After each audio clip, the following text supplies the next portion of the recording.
A system will not be changed by its non-participants. I agree that the system is broken and I would like to fix it. Just to be clear, I'm responding to this comment because it's one of the top comments, but also I know Franchesca and I know she will not misunderstand this as me coming after her. A system does not change for non-participants. So if you're sitting out in hopes that that changes the system, unfortunately, it's probably not gonna work that way. This is why disenfranchisement is such a powerful tool. Just look at our history. The simplest way that I think this can be illustrated is through this idea that kind of clicked something into place for me this fall. Yes, who you cast a ballot for is not public information, but whether or not you cast one is. So when parties and candidates decide on their strategies for stuff, they're going to focus on high propensity voters, people that they know will show up for someone. And yes, I disagree with this approach. I absolutely believe that the DNC should be focusing on increasing turnout,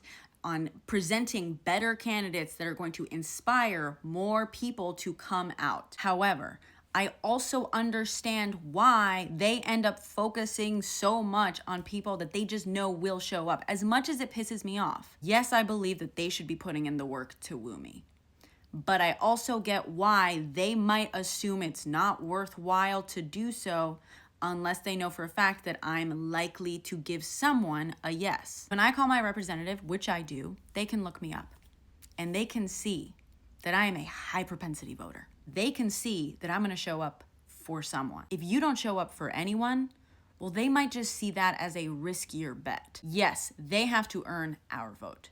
Yes, they have to give us candidates that deserve our vote. However, we have to demonstrate to them that we are worth catering to. One of the most infuriating things to all of this is that every election cycle we are told young people don't vote. And even with like minor gains here and there, comparatively that is true, which is crazy because we should absolutely be listening to younger voters way more than older.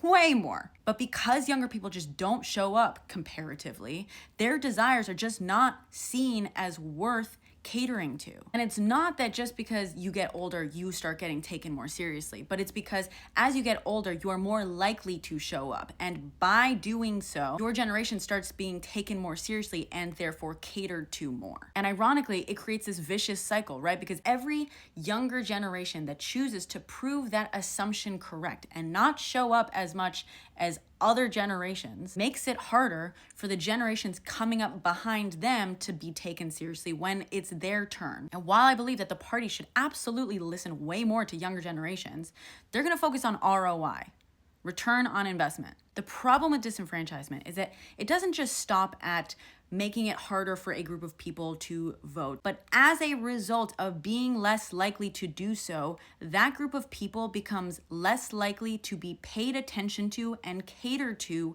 by the parties because they're not seen as worth it, because they don't show up. If we want to be taken seriously, we have to show that we do show up, because otherwise they're going to keep catering to the people who showed up last time but not for them. And we know what that means. It's similar to donors, right? Like a representative is more likely to cater to the needs of a previous donor because they know for a fact they will donate than a potential future donor. It's just smarter, unfortunately. And even though it may seem counterintuitive, the wider the margin behind a win, the better for us. Because the more secure a representative or party is, especially based on a larger number of people far away from the middle, the less they have to worry about catering to the middle. The less the razor thin margin depends on not just getting a couple extra voters, but siphoning off a couple more of theirs. We're literally watching this happen on the right. The most progressive times in our history happened when the left had more of a mandate because it gave them a lot more leeway to kind of experiment. They didn't have to worry as much about the middle because the middle weren't the only people showing up, and they had a much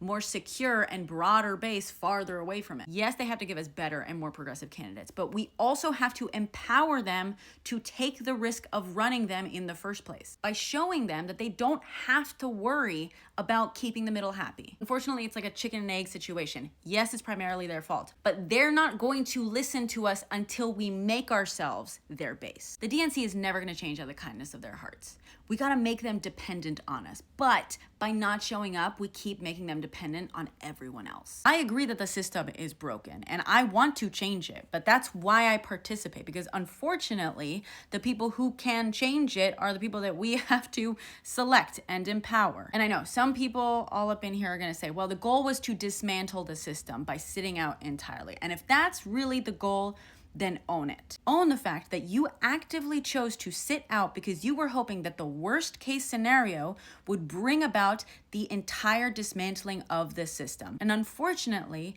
that involves more casualties, but that is what you chose. You chose to sacrifice more people, because this is what a dismantling system looks like. If that is what you wanted, own it. Take responsibility for the additional bloodshed. And just be aware that whatever system ends up taking its place is not gonna magically see you as participants worth catering to, because you still haven't proven it.